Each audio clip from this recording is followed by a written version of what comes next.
Jadi dulu itu ada berita dari ketua KC yang juga Perda KSP pada saat itu Bung Yoni Mulyo Widodo. Jadi beliau itu menyampaikan kepada kawan-kawan Garda Metal bahwa KSPI akan membuat satu wadah untuk mengawal JKN, Jaminan Kesehatan Nasional. Wah, pada saat itu kita belum tahu namanya Jamkeswot. Jadi waktu itu secara instan aja, secara dadakan aja kita meeting di ruangannya Garda Metal di lantai 2 pada saat itu, lantai 2 Sekber Panbil. Itu kita ada sekitar 4 orang pada saat itu, 4 orang yang seluruhannya itu adalah pengurus Garda Metal Kota Batam, membicarakan tentang ini program baru dari KSPI ini. Lalu secara dadakan kita langsung tentukan saja pada saat itu.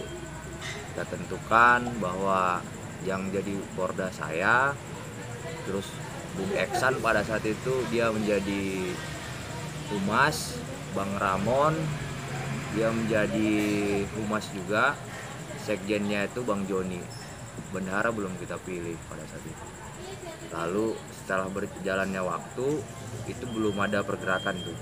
Setelah kita tahu, kita dapat buku panduan dari Jakarta, dari pusat, langsung kita coba praktekin.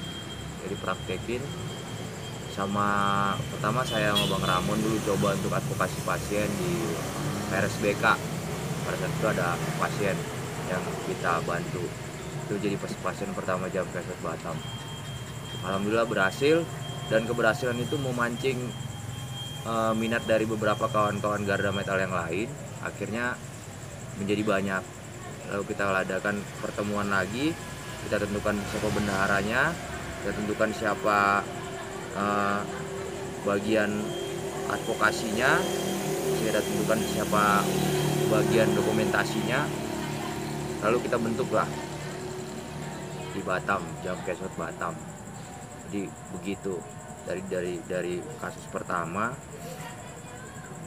berkembang, dari satu kasus pertama menjadi beberapa kasus dalam 1 bulan. Itu kita bisa advokasi sampai 20 kasus di bulan pertama pada saat itu, pada saat pertama kita masih baru mulai. Dan di perjalanan waktu kita komunikasi dengan relawan di nasional, barulah kita di SK-kan pada tanggal tepatnya pada saat bulan puasa.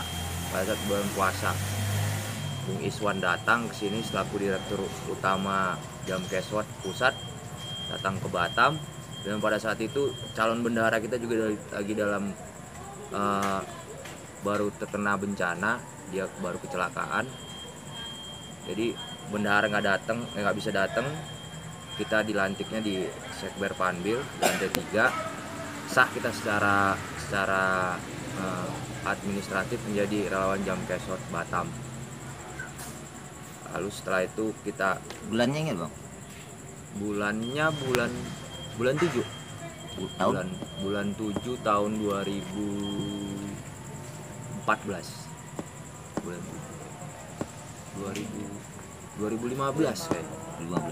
2015 ya, 2015 bulan 7. Jadi dari situ kita sering juga komunikasi dengan kawan-kawan yang di nasional, karena kita dimasukin juga ke grupnya nasional. Jadi kita sering bagi-bagi inilah, sharing tentang kasus A, kasus B, kasus C. Akhirnya setelah kita mencoba juga, kita punya terobosan-terobosan baru. Jadilah relawan Jamkeswot yang seperti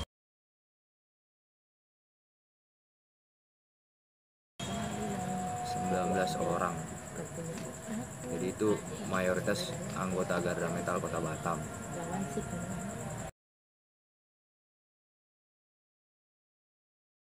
Ade Sinta. Jadi pada saat itu Ade Sinta itu dia masuk ke RSBK tidak memakai tidak punya jaminan sosial, dia tidak punya BPJS, dia tidak punya kartu lain, Jamkesmas juga tidak punya. Masuk ke sana sebagai umum. Kita cross check ke sana, kita buatin kartu BPJS yang langsung aktif. pada saat itu nggak terlalu ribet sih untuk pengurusan kartu BPJS yang langsung aktif untuk masyarakat yang kurang mampu. Jadi setelah kita buatin, kita advokasi ke sana. Pertamanya sih RSPK tuh dia menolak peralihan dari umum menjadi pasien BPJS. Tapi karena kita yakinkan dan juga ada peraturan Menteri Kesehatan nomor 28 tahun 2014 yang mengatur tentang 3 kali 24 jam pasien masuk ke rumah sakit, dia masih bisa untuk berubah menjadi peserta pasien BPJS. Akhirnya bisa di cover BPJS. Terus dari RSBK dirujuk ke RSUD. Itu pengalaman kita pertama. Walaupun akhirnya adik Sinta meninggalkan kita. Jadi setelah dia berjuang dengan penyakitnya selama hampir 2 bulan di rumah sakit RSUD, itu akhirnya beliau meninggal. Itu pengalaman pertama dan pahit. Lokasi kita nggak terlalu detail, tapi perkiraannya banyak lah, banyak dan macam-macam. Macam-macam udah banyak. Ada yang, dan setiap kasus itu berbeda-beda. Itu membuat kita jadi paham berbagai macam kondisi masyarakat. Jadi ada yang nggak punya BPJS, ada yang punya BPJS tapi dia nggak tahu pemakaiannya, ada yang punya kartu Jamkesmas tapi dia nggak tahu bahwa Jamkesmas itu juga bagian daripada BPJS. Jadi banyak yang inilah, yang aneh-aneh. Bahkan kadang karena kita sering berhubungan langsung dengan pasien, komunikasi langsung, jadi kita tahu keadaannya. Bahkan kita kadang itu ingin berbuat lebih daripada yang sebenarnya menjadi tupoksinya daripada relawan Jamkesmas. Bahkan kadang-kadang karena mungkin kawan-kawan peduli dengan keluarga pasien, kita coba untuk bantu ekonominya, kadang menyelesaikan masalah keluarganya. Ada juga yang pasien itu yang rumahnya mau roboh, kita benerin rumahnya. Kalau diingat-ingat sih jadi lucu-lucu sendiri, lucu, bahagia, senang, terus ya kayak gitulah kalau lihat ingat-ingat tentang pasien.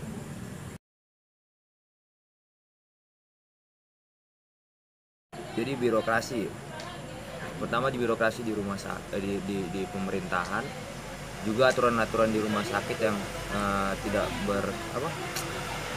tidak sesuai dengan aturan dari JKN, dan juga tingkat pemahaman masyarakat yang berbeda-beda.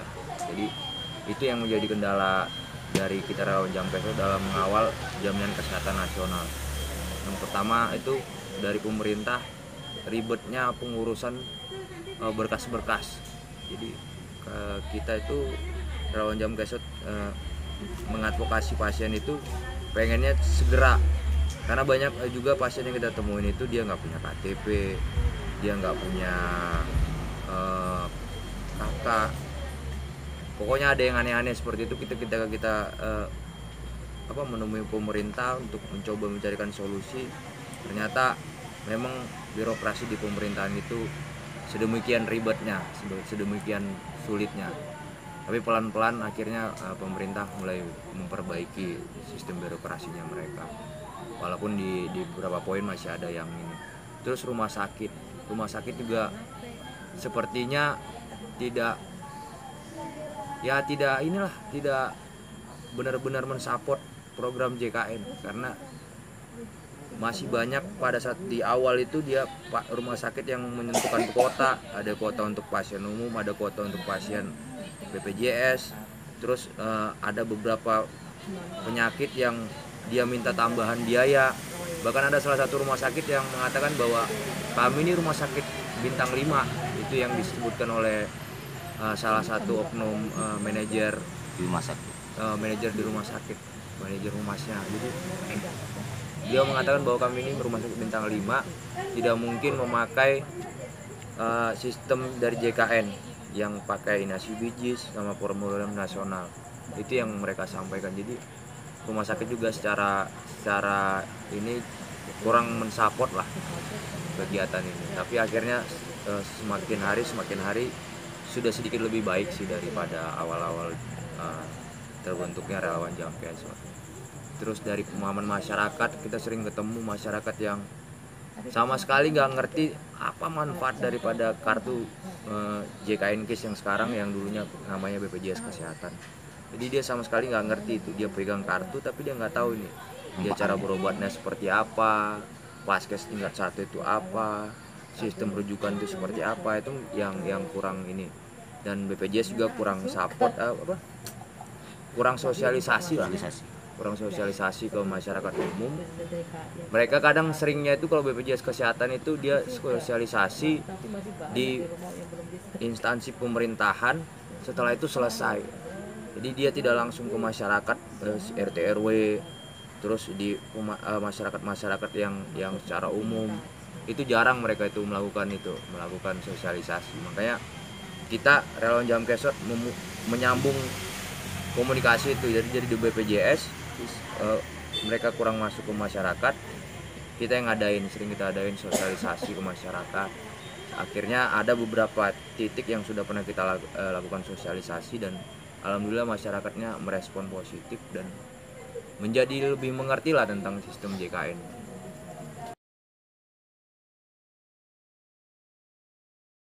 Kalau secara rutin sih kita tidak adakan pertemuan dengan beberapa instansi, jadi nggak dia kasus per kasus saja. Jadi kalau secara resmi pernah sekali kita adain itu, jadi audiensi keliling dari mulai dinas kesehatan, dinas sosial, terus ke kantor BPJS, terus ke BPS, bahkan sampai kita kejar ke BPS pada saat itu.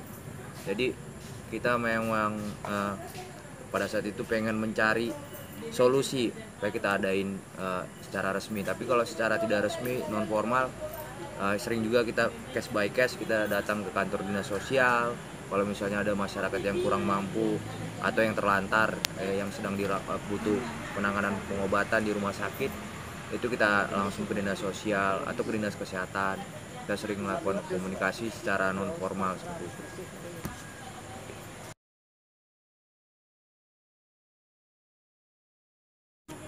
Kalau jumlah pasti gimana ya, kalau Jamkes dia kadang keanggotaannya tuh naik turun. Kadang dia lagi musimnya bagus, dia naik keanggotaannya, banyak yang nambah, banyak yang ini. Estimasi berapa sekarang? Kalau ini dia turun. Kalau sekarang dia sekitar 20-an lah, sekitar 20-an.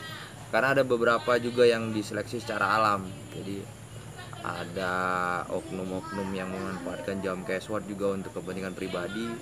Kita kita coba untuk menjaga, jadi kita keluarkan secara administratif jadi relawan.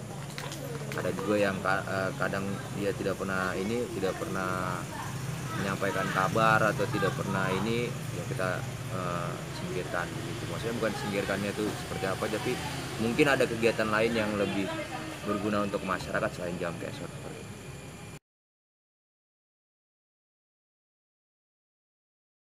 Jadi kalau jelasin pusat ini kita agak bingung sih.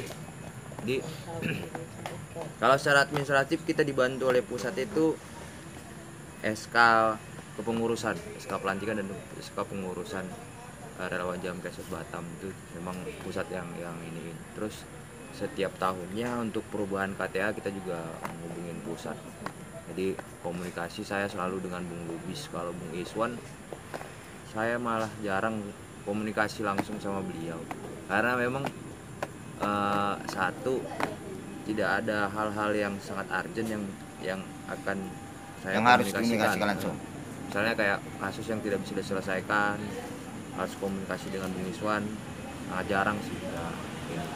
Biasanya kita ke Bung yang lain lah, ke Dirut Advokasi, kadang ke Bang Darius, kadang ke Bang Adi Genjo pada saat itu untuk mencari masukan atau informasi yang bisa membantu menangani advokasi daripada pasien seperti itu. Jadi kalau komunikasi jarang dari awal gitu. Kalau hubungan sih secara ini karena kita jarang komunikasi juga, hubungannya bisa dibilang baik-baik saja, bisa dibilang juga biasa saja karena memang kita jarang komunikasi dengan pusat seperti itu.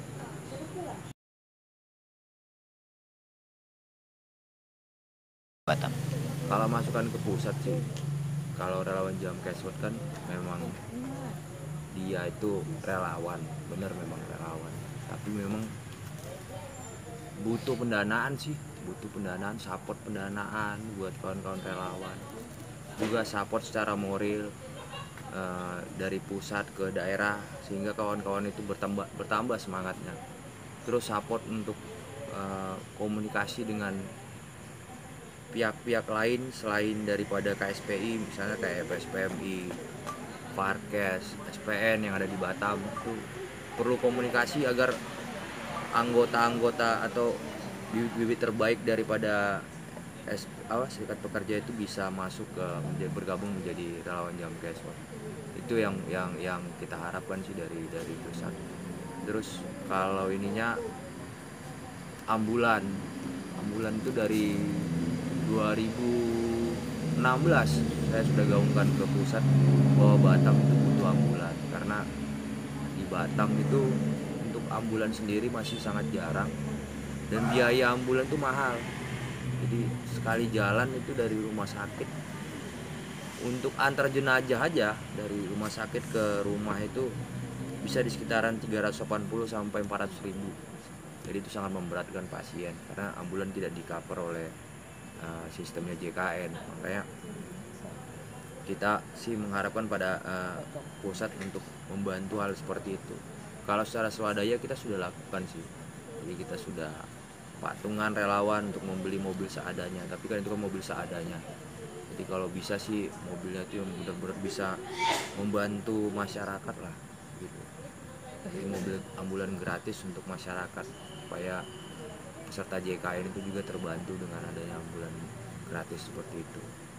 Itu aja masukan kita ke pusat.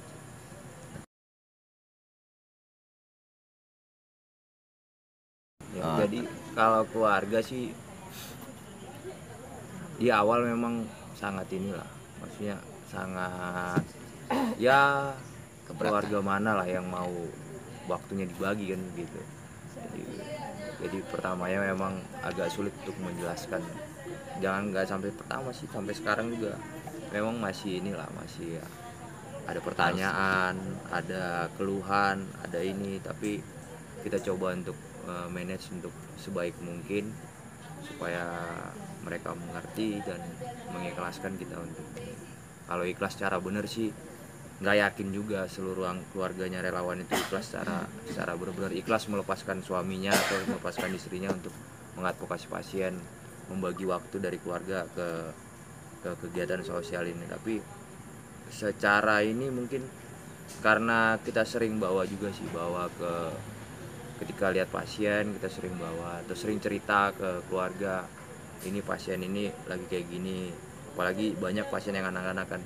Jadi ibu-ibu atau suami-suami itu kadang kalau kita cerita tentang yang hal-hal anak kecil yang lagi sakit, yang lagi ini, dia ini sih dia kena, maksudnya apa ya, secara batin dia kena, jadi dia ya mau nggak mau harus merelakan lagi. Jadi seperti itu. Jadi kalikunya sih kalau untuk keluarga, kalau pengaruhnya sih besar dari anggota SPMI juga. Relawan Jamkesot ini anggota Garda Metal juga, jadi banyak waktu yang dipakai untuk keluar. Ya sulit sih untuk diapain, tapi dijalanin asik juga.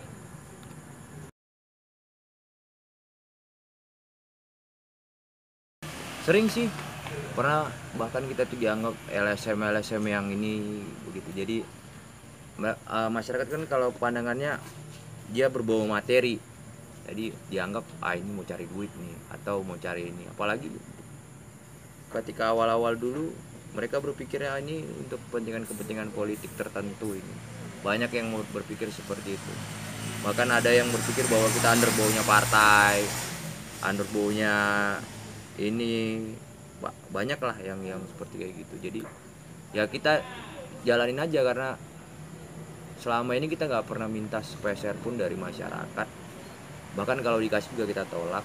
Jadi ya nggak ada yang ini sih, tanggapan-tanggapan miring itu terjawab dengan sendirinya.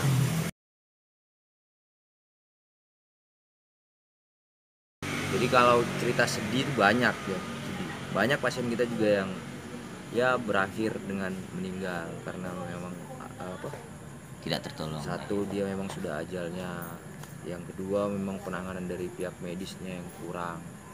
Jadi Batam itu dia daerah kepulauan yang akses untuk keluar itu dia harus menggunakan pesawat kalau untuk pasien.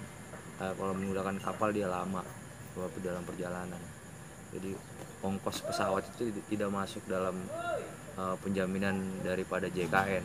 Jadi banyak itu pasien kita yang nggak punya dana untuk beli tiket pesawat, apalagi untuk sewa barrier di pesawat itu, membuka seatnya, itu banyak yang akhirnya meninggal seperti itu.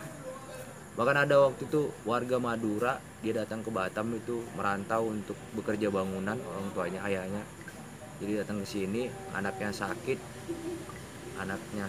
di RS Elizabeth itu kita bantu cari untuk ongkos transport beliau si anak ini untuk berobat ke rumah sakit itu yang di Surabaya, Tomo. Jadi kita cari untuk biaya transportasinya, kalau nggak salah waktu itu sekitar 27 juta karena ada 9 seat yang dibuka dan harga satu seatnya itu yang paling mahal di hari itu. Kita coba cari keliling-keliling sampai Paguyuban kita cariin, itu nggak terkumpul segitu, cuman terkumpul sekitar 1 jutaan kita kemana-mana itu cuma dapat 1 jutaan. Itu pun sudah masuk juga bantuan dari kawan-kawan relawan seadanya. Jadi akhirnya anak itu meninggal, dan besoknya setelah dia meninggal itu banyak yang datang bantu. Jadi banyak yang datang untuk membantu transportasi untuk mayatnya. Jadi kita tuh sampai berpikir apakah harus sudah setelah menjadi mayat baru banyak orang yang membantu. Jadi hal-hal yang seperti itu yang membekas di kita. Kalau sekarang kita Kordanya saya, sekretarisnya Bang Samsul Huda, bendaharanya Bang Agusman, terus untuk pendidikan dia Bang Edi Sakti atau biasa kita panggil Maston, Edi Hartono nama aslinya, tapi dia anaknya namanya Sakti, terus nama bukennya dia Maston, tapi nama aslinya Edi Hartono. Terus humasnya kita ada Bang Ramon, ada Bang Salimul Yupit, Bang Beta, terus ada di advokasi kita punya banyak sih, Bang Cucu, Bang ini, kita punya banyak ini. Jadi susunan pengurusannya seperti itu kalau secara SK. Dan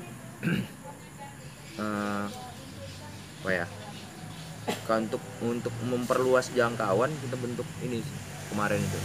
Jadi kepengurusan bayangan, jadi ada koordinator harian. Jadi ada koordinator secara SK, ada koordinator harian. Jadi koordinator harian ini yang mengkoordinir kawan-kawan relawan itu ketika bergerak setiap harinya. Jadi karena tidak mungkin kita mengontrol semuanya, jadi kita bentuk itu untuk memperluas struktural seperti itu.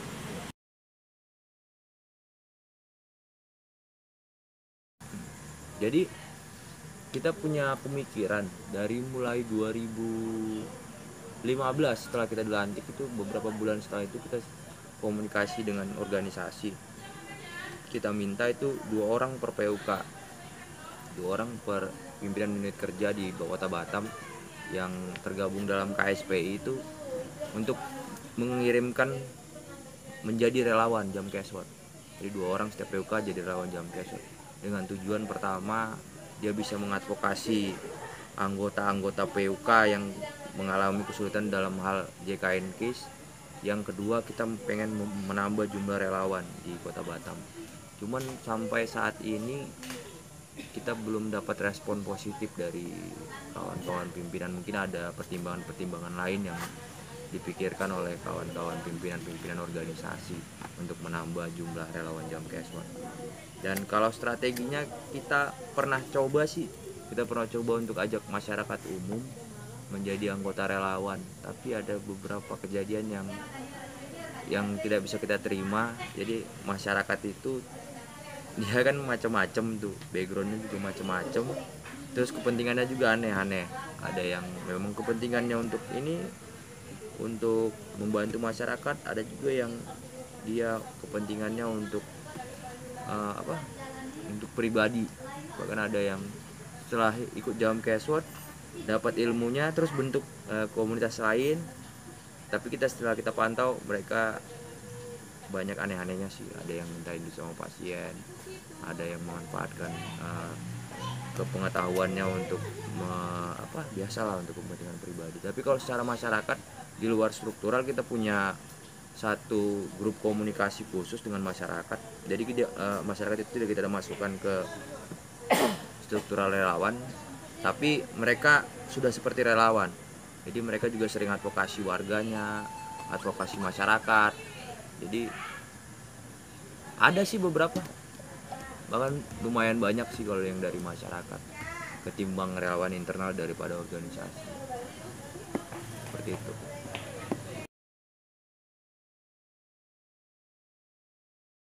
Ya, jadi terakhir bulan Juli kemarin itu sudah habis, sudah 2 bulan.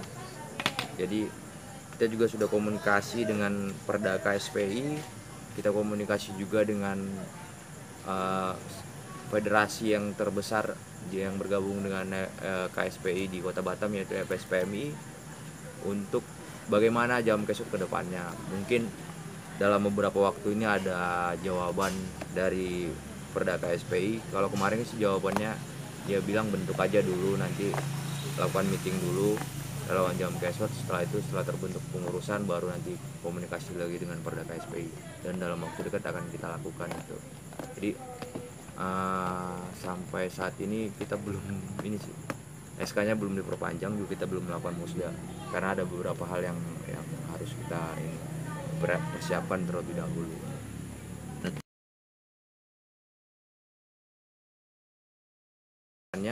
Setelah musda Jam Keswat yang kedua ini, itu ada perubahan-perubahan yang positif dan membawa perubahan-perubahan yang baik itu untuk Jam Keswat Batam secara khusus, baik itu juga untuk penyelenggaraan JKN secara umumnya. Jadi seperti itu yang kita harapkan, karena kita harapkan Jam Keswat ini bisa benar-benar berguna untuk masyarakat.